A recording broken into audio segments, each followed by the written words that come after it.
Estamos arrancando Versus de este lunes 24 de marzo. Muchísimas gracias por estar aquí con nosotras. Vamos a arrancar con el debate del tema de Teuchitlán.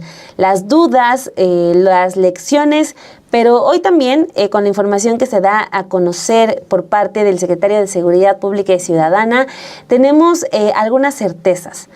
El campo de exterminio está cada vez más lejos y nos vamos acercando a un hecho de que el rancho Izaguirre era un campo de reclutamiento forzado. Vamos a escuchar, si les parece, para iniciar esta discusión, parte de lo que explicó hoy el secretario de Seguridad, Omar García Harfuch, porque nos habla de las detenciones que se registraron este fin de semana, que es mucho de lo que vamos a debatir en la siguiente hora aquí con todos ustedes, porque estaría confirmando por parte de las investigaciones de la Secretaría de Seguridad, faltarían las investigaciones de la Fiscalía General, estaría confirmando García Harfuch que el Cártel Jalisco Nueva Generación sí operó a través de estas ofertas falsas de trabajo para cooptar gente, llevarla a estos centros de entrenamiento para finalmente ponerla a operar para el cártel.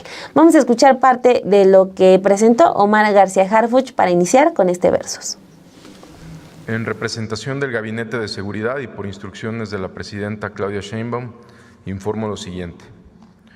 En el marco de la Estrategia Nacional de Seguridad, que contempla el fortalecimiento de las acciones de coordinación, inteligencia e investigación, el pasado 20 de marzo fue detenido en la Ciudad de México José Gregorio N., alias El Lastra o Comandante Lastra, líder de la célula delictiva responsable del reclutamiento de personas para Cártel Jalisco Nueva Generación.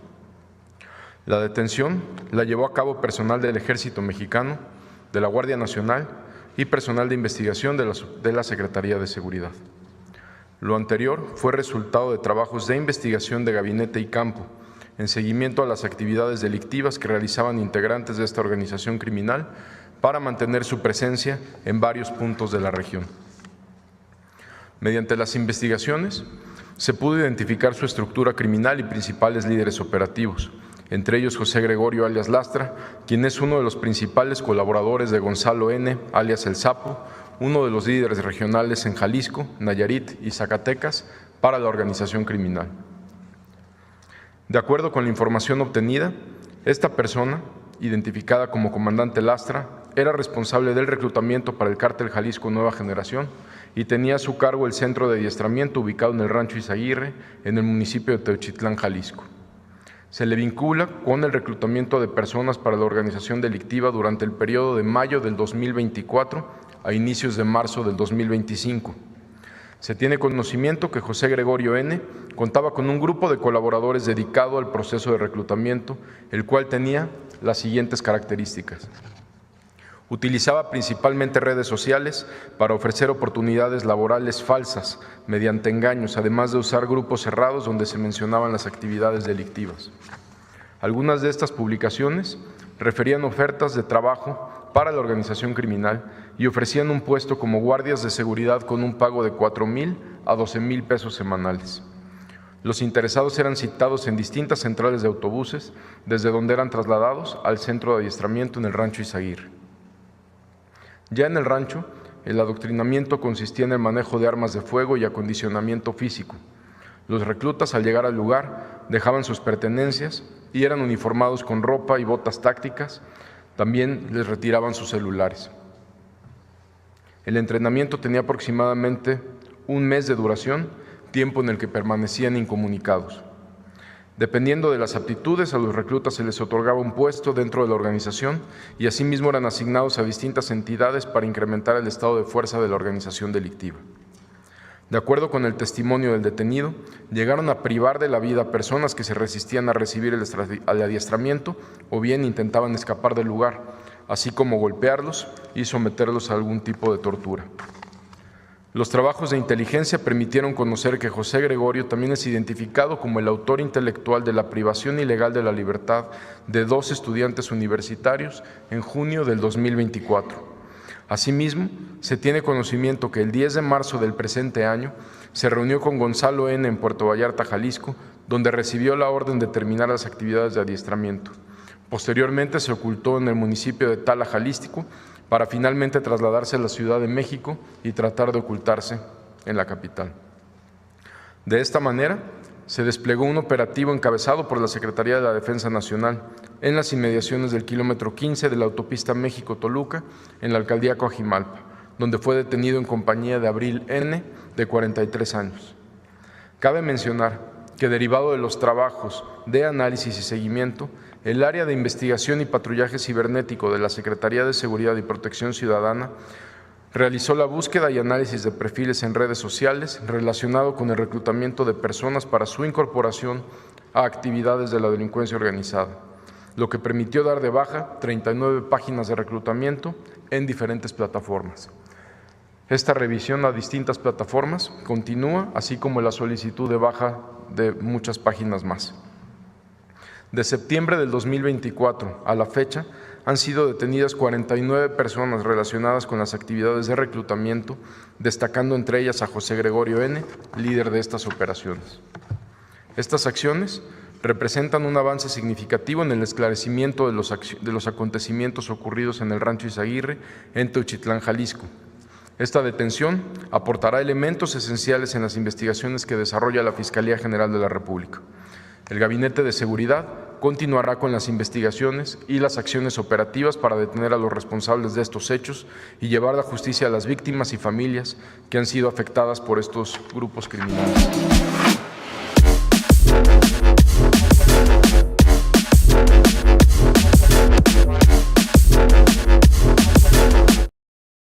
Pues bienvenidos, bienvenidas sean nuevamente a Versus. Ya estamos de regreso de Cuba, ya los estamos leyendo en los comentarios y vamos con un tema que no es menor, querida Dani, que es Teuchitlán, porque hay varios elementos sobre la mesa y a mí me gustaría pues empezar también recordando cómo llegamos hasta aquí. No solamente es este caso, han sido un montón de casos, lamentablemente, durante todos estos años, que genera también esa conmoción dentro de la sociedad, ¿no? De repente yo veía, que nuevamente se abría, pues, una herida que nunca ha cerrado, que venimos arrastrando. Yo creo que el caso más notable de todo eso fue el caso de los 43 de Ayotzinapa, que eso genera entre la población, pues, bastante dolor, bastante, pues, un sentimiento agridulce, ¿no? Porque eso permitió unir a la sociedad mexicana después de un montón de años de una mal llamada guerra contra el narcotráfico y que al final ha sido, y que también ese podríamos desglosarlo en otro momento, pero ha sido una suma de factores en donde está el Poder Judicial, en donde estaban pues puestos los 3 niveles de gobierno, y ahora lo que estamos viendo con Teuchitlán es un poco lo mismo, ¿no? Enfrentarnos con esta realidad que es, sí, estamos hablando hoy de un sistema de justicia al servicio del pueblo, pero que topa nuestras realidades con todo el tema de, pues el tema de las fiscalías, ¿no? Son unas fiscalías en donde al final no podemos avanzar con este tema de justicia para todos y para todas. Entonces, pues yo creo que las reacciones no fueron menores, hubo movilizaciones exigiendo justicia, hubo bastantes titulares también escandalosos, es decir, cada actor asumió su rol dentro de la historia. El activismo, las madres buscadoras, pues también se vio la pugna entre las colectivas, se vieron activistas diciendo vamos a apoyar con absolutamente todo. Las fiscalías hicieron gala nuevamente de omisiones, de errores. El gobierno también estatal, no se diga, bastante que poner sobre la mesa, y un gobierno federal que dice va a haber justicia, vamos a seguir investigando, pero que de nuevo topamos, ¿no?, con realidad, especialmente en esta deuda histórica que son el tema de las y los desaparecidos, que todavía creo que va para largo, Dani, en este país. Sí, yo creo que el tema va como por 2 carriles, ¿no? O sea, primero el hecho que es el principal, de que ya que se descubre que hay un centro de reclutamiento, las autoridades nos digan el ABC de qué es lo que ocurre ahí y también el ABC de las soluciones, ¿no? O sea, para garantizar la no repetición, que eso también es algo que ha estado ausente. Ya todo esto que tú mencionabas, de que sí, Ayotzinapa, tenemos también lo que pasaba en en el sexenio de Peña Nieto, lo de Coahuila con Calderón, los Zetas, o sea, no tenemos toda esa parte de la garantía de la no repetición, ¿no? Porque vivimos en el reino de la impunidad, eso es también un hecho desafortunadamente. Entonces, primero, eso que tiene que quedar claro en toda discusión que tenga que ver con el rancho Izaguirre, lo principal es decir, se necesita el esclarecimiento de los hechos.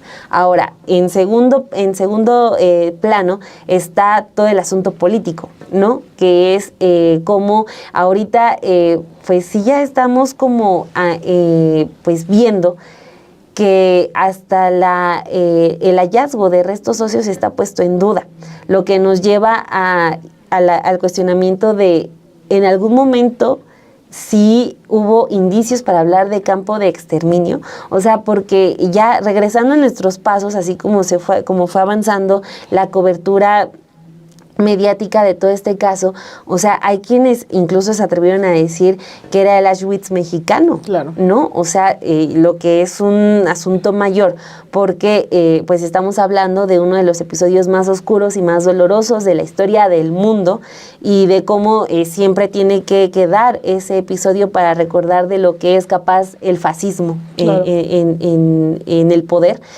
Pero ahora ya decir que había un campo de concentración en México donde se exterminaba gente, o sea, pues era muy delicado, pero ya conforme se han sumado las evidencias, pues afortunadamente, y hay que decirlo, estamos muy lejos de eso. Y digo afortunadamente porque por lo politizado del tema, hay quienes se frotaban las manos, hay quienes se les estaba haciendo agua a la boca, porque sí se tratará de una nueva tragedia como las que hemos tenido, como lo de Allende, Coahuila, que estábamos dando cuenta hace unos minutos de cómo hasta incluso se exterminó a niños, a mujeres embarazadas, ancianos, cómo los Zetas sembraron un reino del terror aquí en el país y un reino que gozaba de la máxima impunidad.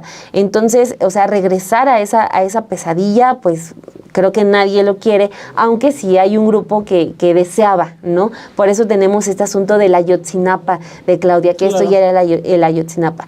Ahora, ya nos vamos a meter al terreno de cómo se está respondiendo, y me llama mucho la atención el ejercicio que hubo hoy en la mañanera, de que algunos comunicadores estaban presentando su experiencia en el campo, pero creo que más allá de eso, creo que, o sea, se debe quedar como eso en lo anecdótico. Claro. Aquí también fue nuestra compañera Romina Gándara, pero pues de ahí a que ella diga, soy perito y esto ocurrió, esto había, esto no había, pues hay una distancia abismal, ¿no? Entonces, más allá de lo que se pueda hacer, creo que a la presidencia le urge más apurar el caso por parte de las investigaciones. La misma presidenta lo ha dicho, ya hay las herramientas científicas para determinar qué sí hubo y qué no, más allá de que vayan reporteros a decir que yo vi.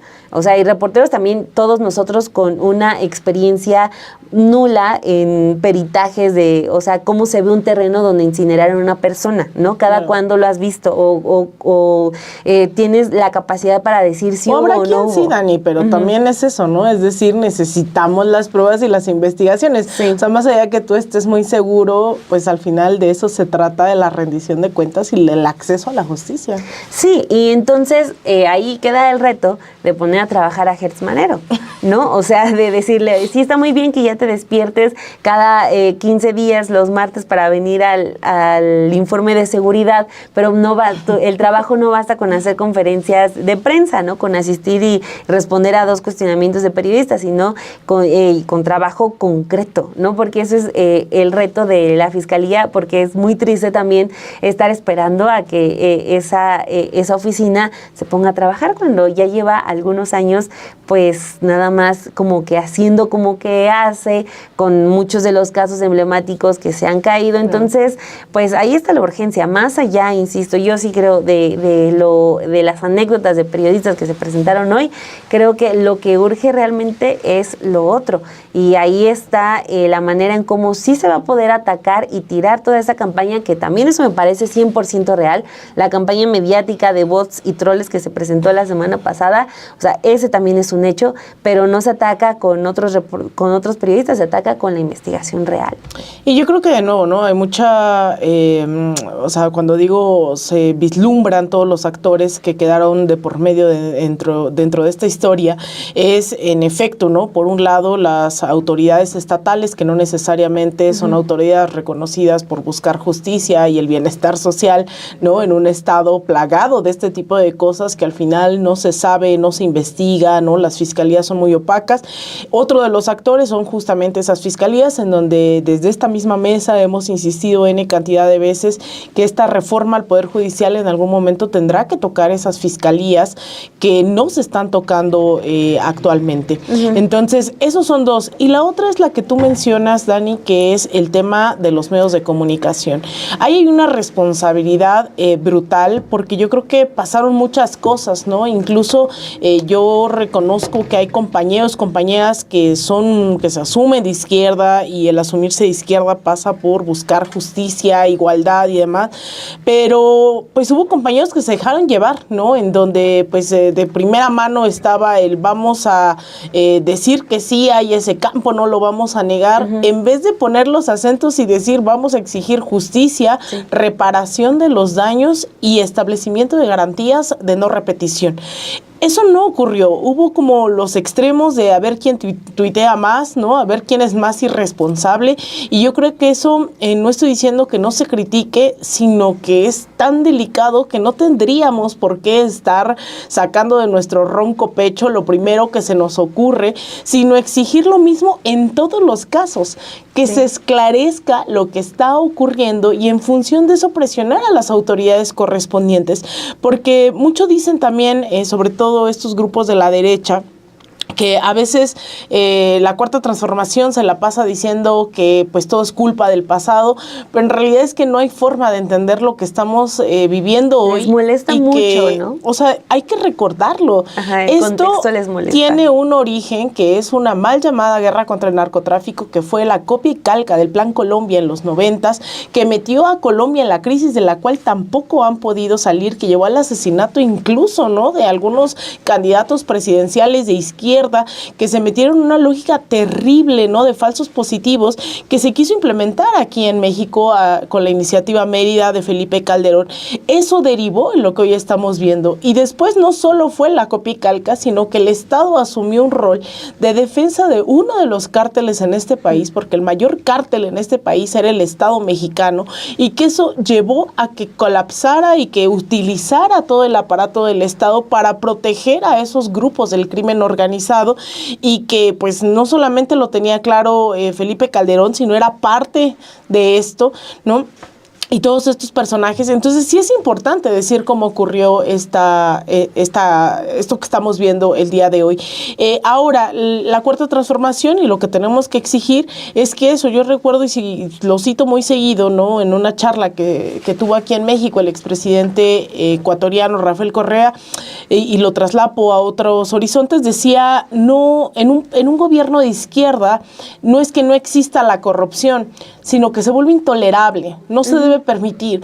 En este caso es lo mismo, no es que no exista violencia, no es que no exista campos, ¿no?, de reclutamiento forzado, es que se tienen que volver inadmisibles y se tiene que trazar la ruta indicada para que las fiscalías trabajen, para que los medios no difamen, para que tengamos, o sea, hay un límite ético también dentro de todo esto que no vimos que necesariamente se respetara durante los últimos días.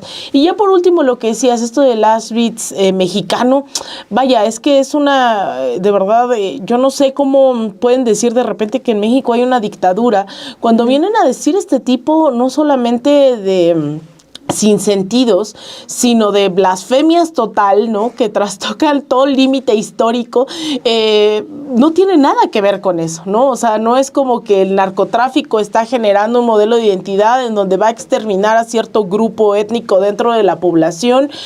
O sea, hay una cosa ahí descarada, pero también irracional dentro de los medios, que lo único que buscan es sentar la idea de que hay un terrorismo de Estado o solapado por el Estado dentro de estos grupos del narcotráfico. Entonces, dice ahí, por ejemplo, Gerardo, ¿es correcto hablar de campos de exterminio? Yo creo que en este caso ni indicios hay todavía como para nombrarlo, más allá de acuerdo que, con lo que presenta Harfuch, no hay indicios de campo de exterminio. Y mucho menos sería, yo por eso digo, para nombrar y hacer categorización de lo que está pasando, que es una realidad, que hay centros de reclutamiento, o sea, es una realidad, ¿no? Asumida y hoy aceptada por la propia narrativa del Estado mexicano. Eso existe, hay desplazamiento forzado, hay grupos del crimen organizado que siguen operando, es decir, hay un montón de cosas que siguen pasando, siguen habiendo desapariciones, no es como que las desapariciones se acabaron en 2018 y entonces ahora solo estamos viviendo lo del pasado, no, hay un montón de cosas que siguen ocurriendo, pero a lo que llamo es también a las audiencias asumir ese rol de responsabilidad, de exigencia de justicia, ¿no? De reparación de los daños y de establecimiento de garantías de no repetición, sea cual sea el caso. Entonces, más allá de emitir estos grandes juicios del nuevo Ayotzinapa, el Auschwitz mexicano, vaya, es que eso no solo no se sostiene, sino que incluso no es ético, ¿no? Meme. Bienvenida. Yo no iba a decir nada. Yo dije... Es que está preguntando. O sea, para no romper el tema, ya luego vamos a las explicaciones. Aquí Alina está cerrando con un tema que me parece muy importante, la comparación con el campo de exterminio en la época nazi. Y no solamente diría que es falta de ética la comparación, sino que incluso es grosera, es insultante, es desconocer el contexto histórico y las diferencias, ¿no? El campo de exterminio en la época nazi era un proyecto sistemático de Hitler. O sea, era un proyecto. Era su política, era la participación del Estado, una política de Estado para desaparecer a un grupo en particular.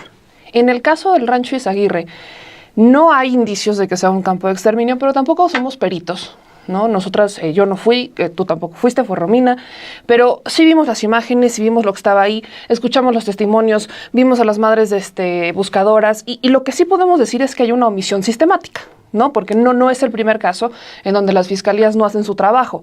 Creo que es raro encontrar una fiscalía que haga bien el trabajo. Y cuando estamos hablando del Rancho Izaguirre y hablamos de la fiscalía local, las omisiones son gigantescas. Entonces, no hay un campo de exterminio, ni siquiera por las condiciones, llamémosle, políticas, ni mucho menos por estas condiciones físicas que hay en el lugar, ¿no? Se encontraron ropa, se encontraron artículos personales, se encontraron las madres buscadoras, hablan de restos. El secretario de Seguridad, Harfuch, dice que ellos solamente pueden hablar del que encontraron cuando, en septiembre del 2024, cuando toman custodia las autoridades locales y la Guardia Nacional del predio, pero no hablan de los demás restos. Hay una lista, hay como un catálogo de lista que tiene la Fiscalía General del Estado de Jalisco con todas las prendas encontradas. No hay un solo, que digas, un cráneo, un hueso, no lo hay. Aquí está la duda. La Fiscalía General de la República todavía no tiene custodia del predio. Todo sigue todavía en custodia de la Fiscalía Estatal. Entonces, no sabemos qué pasó con eso que encontraron, que si son cráneos, huesos, no sabemos de quién son, no sabemos qué pasa con ellos, porque la Fiscalía los tiene. No hay una comunicación con las madres. Y todo lo que pudo haber pasado en ese predio es un menú de las 1001 cosas que han pasado en México desde hace muchos años. Que pudieron haber utilizado el lugar para desechar la ropa que le daban a las personas a las que, aprovechándose de la necesidad laboral, pues terminaban reclutando y las despojaban de sus artículos personales y ahí los tiraban, que los torturaban, que podían incluso matarlos allá adentro, sí, pero eso es una lógica muy distinta. ¿De dónde nace la comparación, que es lo que me parece muy lamentable, del campo de exterminio con el Rancho Izaguirre? Cuando empezamos a cuestionar no hay manera de comparar el Rancho Izaguirre con esto, la narrativa es, no es que no es el Rancho Izaguirre, son los más de 50 millones de muertos que ha dejado el narcotráfico. Y entonces, ahí es donde volvemos a sacar el tema de Felipe Calderón. ¿Para quién sí fue una política de Estado? Para Felipe Calderón. Para Calderón. ¿Para quién sí fue una política de Estado? Los, ¿cómo le llamaba? Los daños colaterales. ¿Para quién sí fue una política de Estado la violencia? ¿Para quién sí fue una política de Estado la guerra? Para Felipe Calderón. Si la comparación es con él, aún se me hace un poco falto de ética, porque nunca lo declaró como tal, pero la comparación ahí está. Pero cuando sacas este tema que te dicen, no, es que las muertes son de ahorita. pero ¿de dónde nace? Entonces se olvida mucho el contexto, se olvida mucho de dónde venimos, se olvida mucho que no puedes erradicar la violencia en 3 años o en 6 años. Y luego salen allí Bukele a hablar del tema, profundamente irresponsable. Y además el mismo contradictorio. Sí. Porque dice que, ¿por qué no México entonces se dedica a resolver los problemas de violencia un estado a la vez con el erario de los 130 millones? Perdón, pero lejos de que se busque llegar al fondo del asunto, lejos de que se busque visibilizar la crisis que tenemos de desaparecidos, de violencia, la colusión institucional que existe entre autoridades locales y el crimen organizado, porque estas omisiones evidentemente no son accidentales, en vez de que estemos hablando de ese fondo, en vez de que hablemos sobre y pongamos a debate las propuestas que ha hecho la presidenta para tratar el tema de los desaparecidos, en vez de que nos concentremos en los resultados, hay un grupo que quiere una narrativa exclusiva para que el país le vaya de la fregada. Hay una narrativa de un grupo en particular que quiere que cada una de las tragedias, sean nuevas o sean pasadas, se le carguen a la administración actual como una colusión institucional federal, olvidándose de los 3 órdenes de gobierno, olvidándose del antecedente, olvidándose del contexto. Hay una narrativa constante en donde se quiere hacer politiquería con la tragedia. Eso sabemos que pasa, no es la primera vez que ocurre, pero es momento de ponerle un alto, porque de politiquería barata y de sicariato de la tragedia no vamos a solucionar absolutamente nada. Lo peor del caso es que los mismos que establecen esta narrativa son incapaces de ellos presentar una propia solución o una alternativa. Ni siquiera pueden cuestionar las acciones tomadas. No las cuestionan, simplemente dicen están mal, simplemente hacen comparaciones completamente irresponsables como esta. ¿Por qué? Porque lo que quieren es que su narrativa escale a nivel internacional y ver si de alguna manera logran tumbarle el porcentaje de aprobación a la presidenta para de esa manera entonces escalar en su proyecto político, en este caso el libertario. Sí, hay un dato que falta en las notas que hemos visto últimamente de las cifras de desaparecidos, porque si hablamos de 125,000 desaparecidos, que esos son los datos oficiales, también con reserva en ese sentido. Sí. Pero en las notas siempre falta el dato de desde cuándo se cuentan estos 125,000 desaparecidos, que son desde la década de los 60, ¿no? Primero cuando era el Estado quien desaparecía, sí. Luego ya se modifica esa naturaleza, lo toma el crimen organizado, y obviamente ya por otras razones, un asunto completamente distinto, pero es el dato que siempre hace falta, ¿no? En las últimas notas revisé al menos Reforma, Excelsior y El Financiero, y ahí no está ese dato, que es crucial, ¿no? Porque te permite entender y no que, o sea, si tú lees cualquiera de esos textos y dices como que 124,000 desaparecidos de Morena, pues ¿qué están haciendo, no? Sí. Cuando, o sea, para entender el problema de la desaparición forzada en México hay que remitirse, aunque ellos no lo quieran, al periodo en donde estaba el PRI y el PAN, aunque les enojen sobremanera que nos regresemos al contexto, o sea, es más que necesario y es incluso una obligación. Yo a este tema que ya estábamos debatiendo le quiero sumar a 2 víctimas de toda la politiquería que hay, ¿no? Que el primero sería el de las madres buscadoras, sí. Que jamás les habían importado y de hecho empiezan a tomar la voz de una madre buscadora en el momento en el que esa madre buscadora decide sumarse al PAN y al PRI, que es la activista Ceci Flores. Sí. O sea, porque antes a Ceci Flores no le hacían caso. Antes de que Ceci Flores se subiera a la campaña de Xóchitl Gálvez, la entrevistábamos solamente en medios alternativos. O sea, Ceci Flores no tenía voz ni en Reforma, ni en El Universal. O sea, solamente cuando ya se suma el PAN, ahora sí ya es una voz que podemos aceptar y sí vienen las entrevistas. Entonces, siento que eso, con todo el respeto que merece Ceci Flores, su activismo y sus causas, siento que también lo han utilizado para decir solamente hay una madre buscadora, ¿no? Y esa madre buscadora es la vocera. Cuando desafortunadamente en México hay muchísimos colectivos de madres buscadoras, de padres buscadores, de hermanos, hermanas, que no tienen espacio en los medios de comunicación y que siempre están pidiendo al presidente municipal, al gobernador, palas, una excavadora, vigilancia, porque, o sea, también siento que se está generando, justo por el tratamiento del tema, una animadversión contra las madres buscadoras que es algo terrible, sí. Porque, o sea, lo que le debemos a las madres buscadoras es solidaridad. O sea, apoyo si se puede, pero mínimo solidaridad y respaldo, ¿no? Y siento que, por ejemplo, en los videos que se han estado compartiendo del recorrido de medios de comunicación, con molestia de, pero es que ¿por qué se cubren la cara? Pero es que ¿por qué no se quejaron antes? Sí se estaban quejando antes, se han estado quejando durante muchos años que no habían tenido el respaldo de los medios de comunicación, o la difusión es otra cosa. Si se cubren la cara es porque les están matando. Hace algunos años estábamos hablando de un número que iba creciendo de madres buscadoras que eran asesinadas. O sea, imagínense, hay muchas fotografías de casos donde pues ya publicaban los colectivos de tal madre buscadora, pues ya está con su hija, ¿no? O sea, historias trágicas, terribles que no deberíamos tener, pero pues que es nuestra realidad. Entonces, creo que ese es uno de los problemas que está generando un rechazo a un grupo de mujeres, de hombres, que deberían tener todo lo contrario, ¿no? Pero bueno, ahí está uno de los primeros grupos que se están quedando a la deriva, y el segundo sería el de los jóvenes que están en búsqueda de trabajo, ¿no? O sea, porque si ya estamos diciendo que no hay elementos para hablar de un campo de exterminio, entonces podemos concluir que hay hechos para decir que se trataba de un campo de entrenamiento, y entonces ahora, ¿qué se va a hacer para combatir esa realidad que ya la tenemos enfrente, que ya hay un caso que nos explotó en la cara? ¿Qué vamos a hacer para que no vuelva a ocurrir? Porque no estamos hablando, porque están diciendo, ay, no, es que son jóvenes que están obsesionados con la cultura del narco. No, o sea, eran jóvenes que iban por sueldos de 12,000 pesos para trabajar de seguridad privada. O sea, es decir, son jóvenes que buscaban un empleo, pues a falta de otros trabajos, a falta de estudio, pues o sea, el abandono que sí, aunque se está trabajando, todavía existe, ¿no? El abandono en la juventud. Entonces, creo que es muy importante que ya se empiece a tomar como una realidad que en México hay campos de reclutamiento, pero también hay otras formas de engaño laboral en las que caen muchísimas personas que terminan entregando dinero que no tienen, y quienes lo hacen terminan en la impunidad. Entonces, eso también merece que el gobierno tome cartas en el asunto, porque en una semana, de acuerdo con lo que dijo Harfuch, se bajaron 39 perfiles de TikTok de ofertas de trabajo falsas.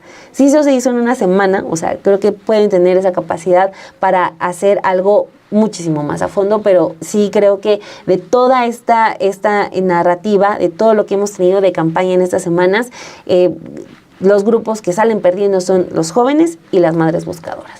Sí. Y que hay que recordar nuevamente, ¿no? A mí me parece que es un muy buen momento para enfatizar esto que dices, Dani, porque yo creo que a veces yo sé lo que ha costado, ¿no? Que se logre tener una cuarta transformación, que disminuye la pobreza, las desigualdades. El que hoy está 4T no es algo abstracto, es la posibilidad de que haya gente comiendo 3 veces al día, que tenga acceso a salud, a vivienda, pero eso no significa que no tengamos el deber ético, moral, ¿no? Desde las izquierdas, de seguir impulsando esas luchas que también dieron la victoria electoral en 2018 a la cuarta transformación. Y yo creo que hay varios momentos en esa historia de este país que nos permiten decir que la gente en 2018 se unió, ¿no? Porque era tan fuerte las consecuencias de esta guerra contra el narcotráfico, era tan fuerte lo que había mermado el tema de Ayotzinapa, era tan fuerte un montón de violencias, incluso viniendo desde el propio Estado, que era imposible no tratar de buscar más allá si eras o no simpatizante Morena, Andrés Manuel, de tratar de decir ya basta, ¿no? O sea, hubo un gran porcentaje que sí tenían conciencia y decían como vamos a ir con Andrés Manuel, pero había otro que también tenía conciencia, que no necesariamente estaba militando en la vía partidista y que dijo ya no queremos al PRI y el PAN. Y es ese sector el que creo que hoy todavía hay muchas deudas por múltiples razones, por la participación, ¿no? del crimen organizado todavía en las fiscalías, en el poder, en los locales, ¿no? en los municipios, en los estados. Esa imbricación todavía es muy difícil de decir hasta acá, hasta allá, y lo hemos visto, ¿no? En el caso de Chiapas, vemos que hay un polvorín ahí que no sabemos ni siquiera cómo descifrar, ¿no? Yo lo he hablado con muchos compañeros, más allá de opinar, hay tantos elementos ahí imbricados que es muy difícil desmenuzarlos. Y voy a esto porque el caso de las madres buscadoras, yo creo que eso ha simbrado en múltiples ocasiones, ¿no? El tema de la justicia por las y los desaparecidos.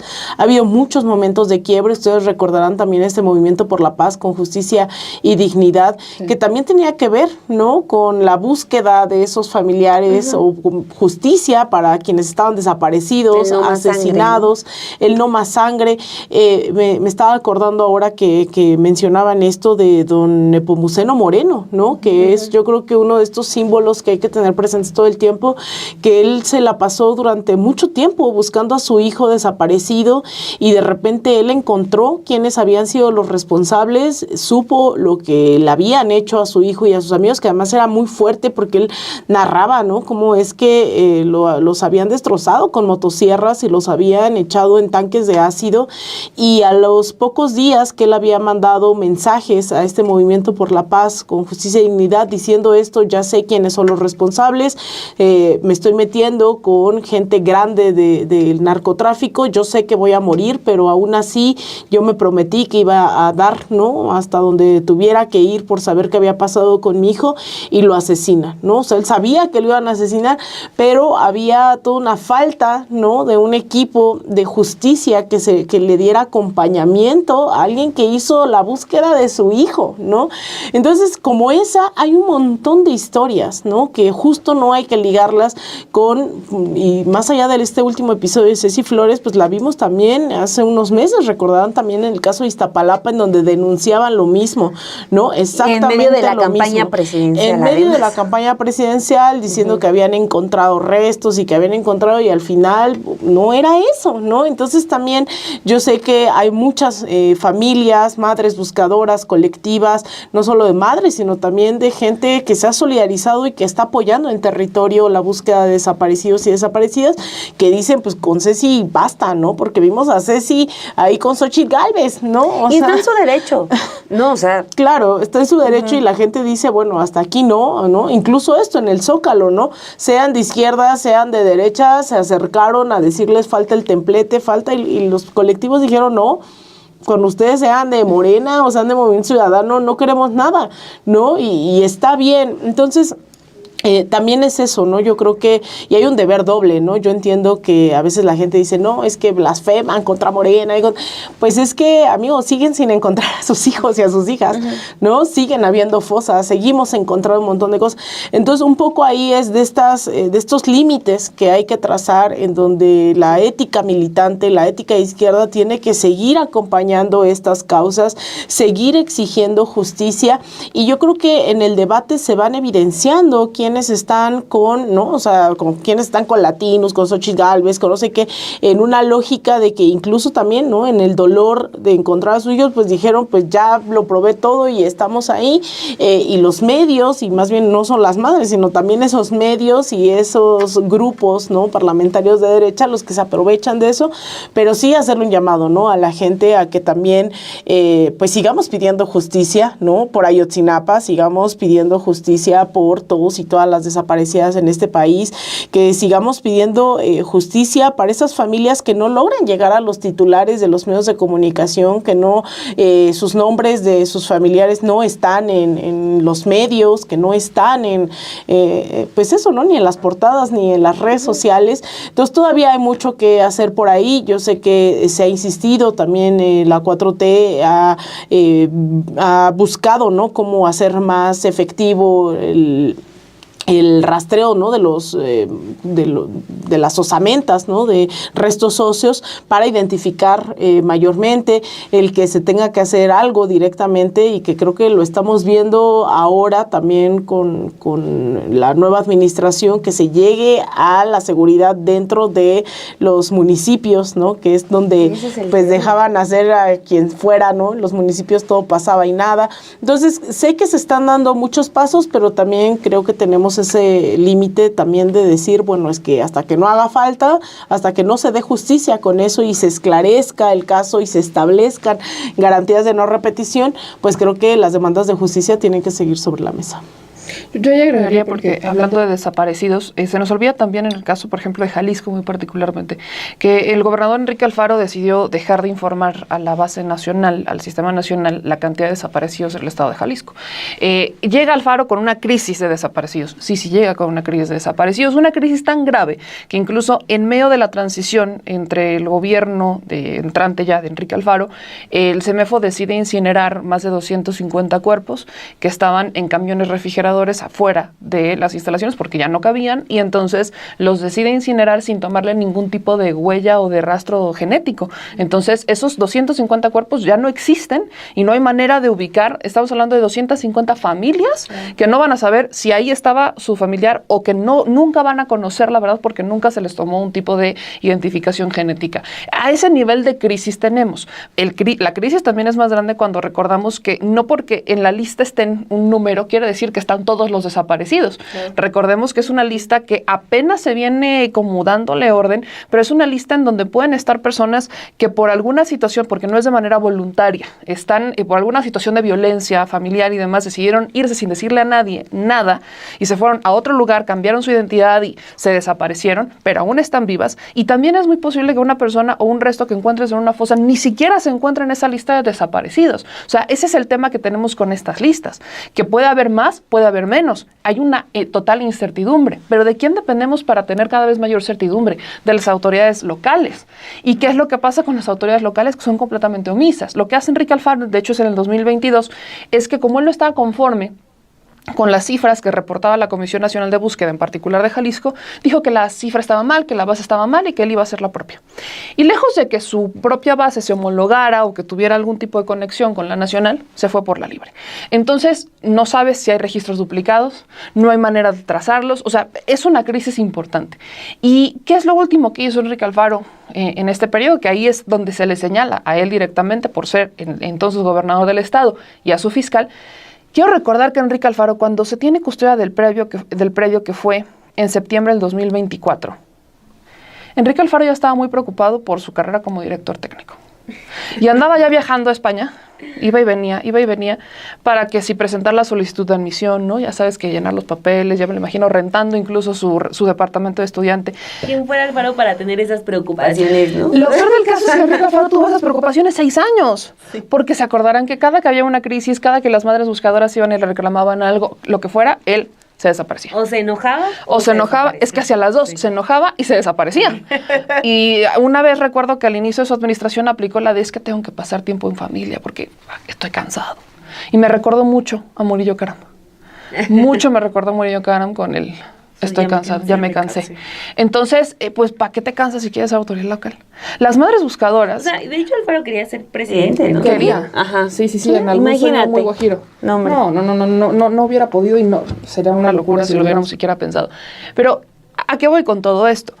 Las madres buscadoras en particular están haciendo lo que el Estado no. O sea, ese es el nivel. Las madres buscadoras están haciendo lo que el Estado no ha querido hacer. Y estoy hablando sobre todo de las entidades locales. Y también la federal en su momento. Lo que no quisieron hacer. Las madres buscadoras sin dinero y arriesgando su vida todos los días han encontrado más que las autoridades. Ese es el enorme problema. Que hay madres buscadoras que, como Cecilia Flores, que decidieron tomar una ideología, bueno, es muy su decisión y allá será muy su tema, cada quien le tocará asumir eso. La propia Cecilia Flores daba declaraciones con Broso sobre el rancho Izaguirre, diciendo que no era un campo de exterminio. Entonces, a ver, no estamos para juzgar lo que hacen o no las madres buscadoras, están haciendo lo que el Estado no ha querido, pero ¿qué hay que hacer con las madres buscadoras? No las puedes dejar solas. Ellas tienen el contacto con por ahí luego leía comentarios que decían, es que ¿de dónde recibieron la llamada anónima? Hay algo que se llama anónimo, no te van a decir. Y cuando alcanzas a descerrar un poco el hilo, hay otras madres buscadoras, por ejemplo, que decían, ¿por qué no hacemos un pacto con los narcos para que ellos nos digan en dónde están nuestros desaparecidos? Y cuando empiezas a investigar si es viable o no, te dicen que no es viable. Y no te lo dice el Estado, te lo dicen los grupos criminales, que no es viable hacer ese pacto porque ellos no van a decir en dónde están las personas a las que ellos van a enterrar. Porque no se van a echar encima. O sea, y es un debate que tienes, porque las madres buscadoras dicen, yo quiero encontrar a mis desaparecidos. Yo quiero una justicia restaurativa. Porque si le digo al Estado que me haga una justicia de reparación, no le va a alcanzar para pagarme todo el daño que que ha generado, y no, a ver, cuando hablamos de Estado no hablamos de la figura que en este momento lo encabeza, hablamos de el que le toque en ese momento responder. No alcanza para pagarle a las madres buscadoras todo lo que ellas han buscado, todo lo que se han arriesgado y todo lo que han perdido. Es como si le dijéramos a las personas que están presas sin sentencia, a un Israel Vallarta, ¿cómo le pagamos a un Israel Vallarta todos los años que lleva ahí sin sentencia? O sea, es mucho. ¿Qué es lo que queremos? Una justicia restaurativa. Hoy se presentan estas alternativas y hoy se presenta incluso desde la presidencia el tema de cómo actuar ante los desaparecidos de una manera más ágil. Se reaviva el tema de la CURP como identificación oficial para que desde que naces tienes tu identificación oficial y es válida y se tendría que hacer válida, algo que la oposición no quería. Quiero recordar que esa misma iniciativa la plantearon con Andrés Manuel López Obrador hace 3 años. Sí. Y no querían porque decían, es que los datos biométricos, hay un enorme debate, lo decías en el programa de Café y Noticias, hay un enorme debate, pero si nos vamos a los debates tenemos que irnos a las soluciones. Lo que necesitamos es garantías. Y a nivel nacional, a nivel federal, tiene una enorme responsabilidad total, pero la principal colusión, ¿dónde está? En lo municipal, en los estados. O sea, la colusión que existen entre los grupos criminales, entre las fiscalías, entre el Poder Judicial local, que no te doy una orden de cateo, que te doy un amparo, pero a este no le doy un amparo, que a ti yo me hago guaje, que la fiscalía hasta integra mal las carpetas de investigación a propósito, entre que el fiscal pagado. O sea, son problemas estructurales que le toca resolver a la autoridad. Y le podemos exigir muchísimo al gobierno federal, pero hay también que exigirle a los gobiernos locales y estatales. La pregunta que yo hago en este momento es si Lemus va a hacer lo que se tiene que hacer, porque aquí hay claras y graves omisiones por parte de su antecesor y por parte de la fiscalía pasada. Y no porque en este momento la fiscalía o la presidenta dice algo y en el momento dices la fiscalía ya se activó porque eso es lo que está haciendo, de este tema no haber estallado a nivel nacional, la fiscalía se seguiría haciendo guaje. Entonces, yo lo que quiero saber es si en ese momento la fiscalía va a actuar como le corresponde. Si no van a encubrir al Faro, si no le van a tapar los errores al fiscal pasado, porque parece que eso es lo que han estado haciendo. Al no meterse, al no investigar, al no tener una cadena de custodia en el predio, al no ir al fondo del asunto, al como quererlo todo tomar por encimita. O sea, todo lo que han estado haciendo parece que es más como para distraer de los puntos claves que son aquí. La crisis de desaparecidos, la nula atención que se le ha dado a las madres buscadoras, que espero que eso empiece a funcionar en todas las estructuras, no solamente en la nacional, sino también en las locales, porque ellas necesitan protección, necesitan recursos, necesitan apoyo de las instituciones, ya están haciendo el trabajo, hagan también su parte. Cuídalas. Al menos cuídalas, échales la mano, que ellas vayan guiando, pero pues tú vas y mete mano, no sé, muchas cosas se podrían hacer, que no solamente es darles más dinero, o sea, a los madres buscadoras no les dan dinero, pero no solamente es dar más dinero al tema de búsqueda, es que vayan a hacer las cosas, que se resuelvan los problemas fundamentales, que las fiscalías hagan su trabajo. Entonces, yo sí quisiera saber si la Fiscalía de Jalisco va a dejar de armar todo un show como para querer distraer y decir, sí estamos trabajando, miren todo lo que estamos haciendo, en vez de ir y resolver los problemas fundamentales. Pues creo que todos queremos suponer que después de la exhibida que se llevan el martes con la lista que presenta Gertz Manero de todas las omisiones que hizo la Fiscalía del Estado, pues que ahora sí ya se van a poner a trabajar. O sea, el hecho, a mí lo que más me sorprendió fue cuando Guardia Nacional toma el control del Rancho Izaguirre y entrega, dicen, hay 3 vehículos, ¿no? Sí, se los robaron. O sea, lo dejaron ahí todo así como, bien, qué bueno. Qué bueno que lo encontraste. Sí, 2 secuestrados, un cuerpo, muy bien. Pues hasta se me hace que la fiscalía entró, vio y dijo, ok, vale. Pero ni resguardó, o sea. Ajá, sí. Ajá, pero eso fue lo que más me impresionó, lo de los carros robados, ¿no? Y la evidencia que pues, dejaron ahí a la deriva, ¿no? Lo que me lleva a esta otra crítica también que ha salido de las llamadas anónimas, de por qué tantas llamadas anónimas. Bueno, pues porque justo tenemos una crisis, y creo en todo el país, con lo de las policías municipales, que ya es lo que tú apuntabas, Meme Yamel, ¿no? O sea, están en el desamparo total. Eso sí nos lleva a una comparación, creo, muy válida con el caso Ayotzinapa, donde también vimos que las policías locales y las municipales estaban sirviendo para el crimen organizado, ¿no? Entonces creo que si ya la presidenta se está metiendo a atender como pues esta crisis de desaparecidos, va a tener que meterse también a decirle a la Secretaría del Trabajo, oye, me tienes que atender lo de las ofertas de trabajo falsas, y ya ponerse a trabajar con los estados y municipios para ver ¿qué hacemos con las policías municipales? O sea, porque no podemos estar solamente sumando estos casos terribles así de, ay, uno más, porque así lo hemos venido haciendo desde la guerra contra el narco, ¿no? Y es una lista dolorosísima que solamente, pues sí, ya nada más estamos esperando al siguiente caso y ver cuántos muertos eran y ver con cuánta violencia lo hacían y se acabó, ¿no? O sea, pero creo que si ya se quiere avanzar hacia a la no repetición, se tiene que empezar a trabajar desde esa base que son las policías municipales, que sí, o sea, hay mucho de falta de capacitación, de que empiezan a trabajar con el crimen organizado porque tienen muy bajos salarios, porque no tienen equipo, porque no tienen ni siquiera para los uniformes, o sea, un problema gravísimo que es una bola de nieve, ¿no? Una bola de nieve. Entonces, ya son varias tareas pendientes ahí para empezar a trabajar. Y la otra es también, o sea, ¿por qué son las llamadas anónimas? Pues bueno, porque a lo mejor como vecinos, no sé, yo que vivo en el Estado de México, viví en el Estado de México, pues sé en dónde vendían droga, ¿no? O sea, porque todos los vecinos sabíamos que ahí vendían droga. Pero ¿qué haces? Nunca le llamas a la policía porque pues tienes el miedo de que la policía les diga a ellos que alguien los está denunciando, ¿no? O sea, creo que así muchos podemos tener un ejemplo de, yo sé que ahí vendían autopartes robadas, ¿no? O sea, pero pues de tonta voy a denunciar porque... Pues, y con tu CURP. No te voy a decir, mira, mi CURP es mi identificación, es y vivo y estoy de 7 a 10. Exacto, me pueden encontrar a esta hora, ¿no? Y a mis papás a tal hora, y a mi hermana. O sea, para no romper el hilo, porque justo estás diciendo, y añado, las fiscalías, las policías municipales tienen que rentar sus propias patrullas. O sea, tienen que comprar su herramienta de trabajo y rentar sus propias patrullas, porque si no les toca trabajo a pie y están más arriesgados. Entonces, imagínate, malos sueldos, no hay prestaciones casi, ni siquiera pensemos en seguro de vida, ni siquiera pensemos en que tu familia se quede asegurada si tú te mueres. No, tú tienes que rentar tu propia patrulla y estás encima lidiando con la corrupción institucional del mando, porque es el mando el que decide quiénes son sus favoritos y quiénes no. Y es el que decide a quién le dan y es el que incluso decide la tarifa de la patrulla que te va a rentar. Tú tienes que comprar tu herramienta de trabajo, tus uniformes, o sea, te lo tendrían que dar de inicio. Y aquí hay algo todavía más grave, por ejemplo, en el caso de Ayotzinapa, las policías, o sea, la autoridad al momento de atender la crisis, cuando esto escala, es que dijeron todas las policías municipales, vámonos al bote. No investigaron. Exacto. Hay policías municipales que ni siquiera estaban en el tema, que estaban hasta el otro lado y están encarceladas sin sentencia, porque... ante la crisis, la fiscalía local dijo, vámonos. Exacto. Entonces, las fiscalías actúan en medio de la emergencia de decir, pues órale todos. Y ahí es en donde dices, a ver, no porque hayas detenido a tantos, quiere decir que realmente hiciste tu chamba, o que ¿no? va a impactar directamente. Exactamente.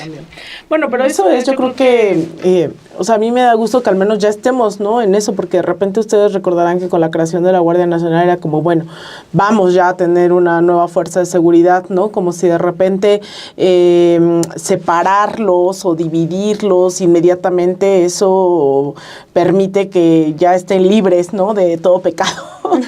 Y en realidad el problema de la seguridad va mucho más allá, ¿no? Y yo sí creo, ¿no? Que el tema de la justicia empieza con el tema de la justicia social, ¿no? En la medida en la que la gente tiene acceso a un salario justo, educación, salud, vivienda, satisfacer sus necesidades básicas, digamos, la corrupción, además de que ha habido una pedagogía también para saber que eso no es lo correcto, yo creo que se ha avanzado bastante también en decir, pues no, por ahí no va. Creo que se permite tener esta concepción de justicia social anclada, ¿no? En una justicia realmente dentro de la sociedad. Pero el tema de las policías, pues es mucho más complicado porque es la fuerza que usa el aparato del Estado legítimamente, que posee armas, que posee el derecho de la coerción dentro de la sociedad y que eso pues también les genera, ¿no? Que tengan mucha más viabilidad para aliarse o no con grupos del crimen organizado. Recordemos incluso que hay cárteles que surgen de las facciones que pues terminan saliéndose del ejército, que portan armamento del ejército y que se vuelve un grupo del crimen organizado, ¿no? Porque tuvieron la potestad de la coerción dentro de la sociedad.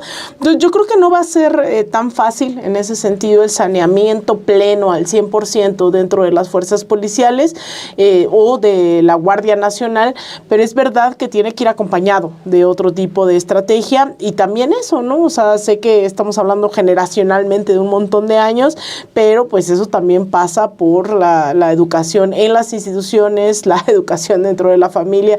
O sea, es un proceso mucho más amplio que decir, tú eres policía bueno y tú eres policía malo, ¿no? Y entonces los malos a la cárcel sin saber siquiera si realmente son malos bajo esa connotación.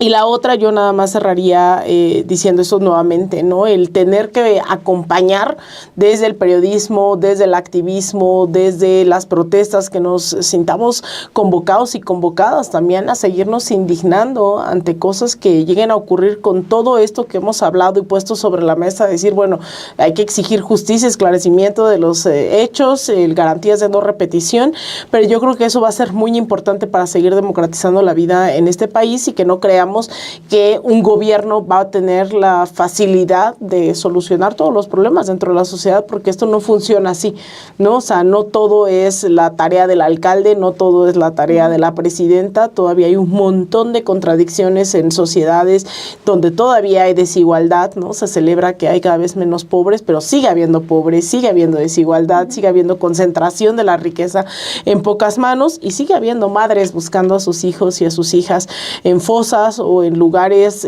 recónditos ante el peligro de que el propio narcotráfico, el crimen organizado o gente involucrada dentro del aparato del Estado decidan mandarlos a asesinar, que eso es una realidad, ¿no? En tanto investigan más se ponen en riesgo. Entonces también pues llamar a las autoridades a que se dé ese acompañamiento que sí ocurre en algunos estados, ¿no? O sí ocurre que la Guardia Nacional va y los arropa, no es una de las denuncias permanentes de las colectivas, que también hay lugares que son profundamente peligrosos y que ni siquiera las policías los están acompañando, ¿no? Porque no se ponen en riesgo, pero entonces las madres sí tienen que estar en riesgo. Entonces, pues seguir acompañando y seguir exigiendo también que se les dé ese arropamiento ante la ausencia del Estado en esa capacidad de garantizar, pues dar con la identidad y el paradero de las y los desaparecidos.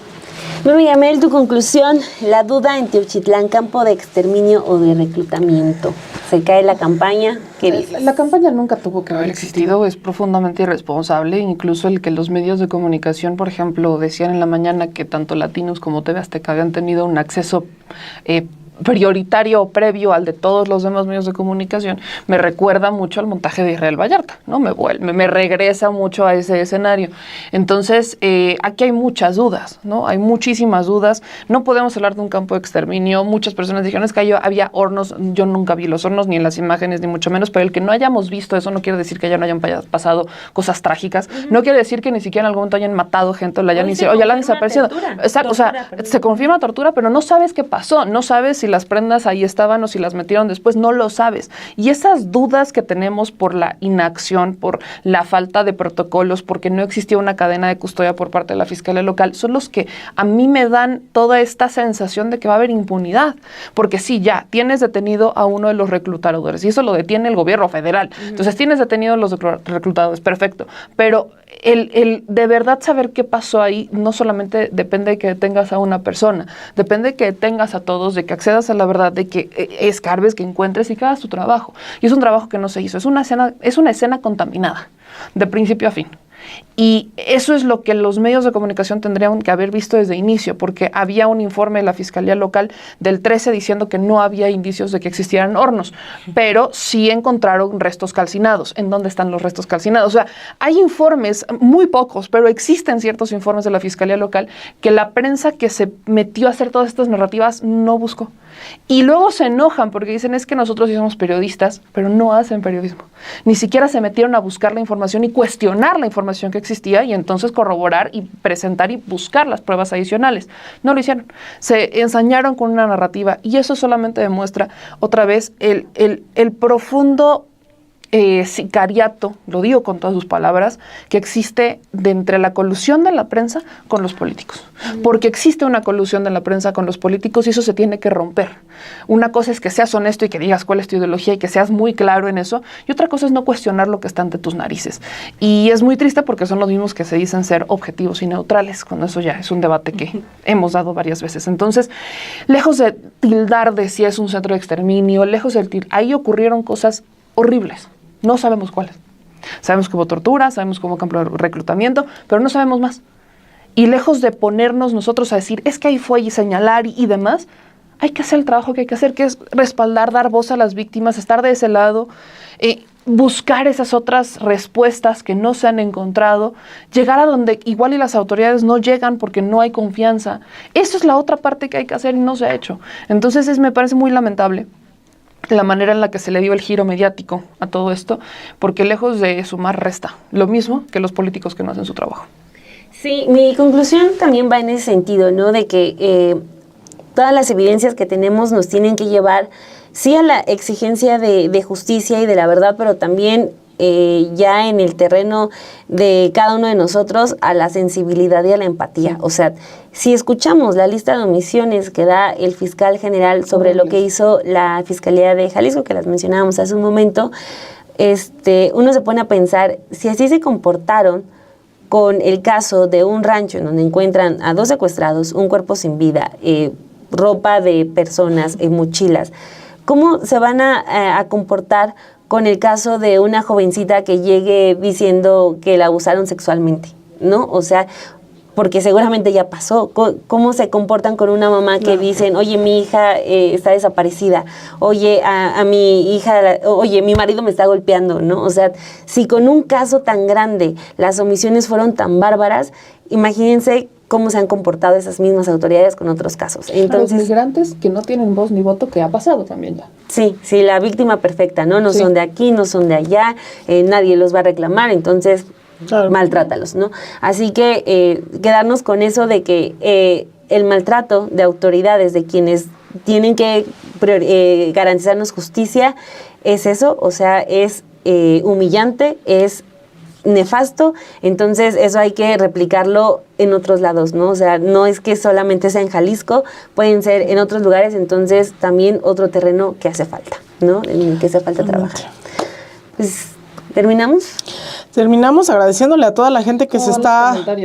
Nos falta nuestra moderadora. Nos falta nuestra moderadora. Le mandamos un abrazo. Saludos a Perlis. Que ya la hice. Ay, perdón, Perlita. Ay, la Perlis.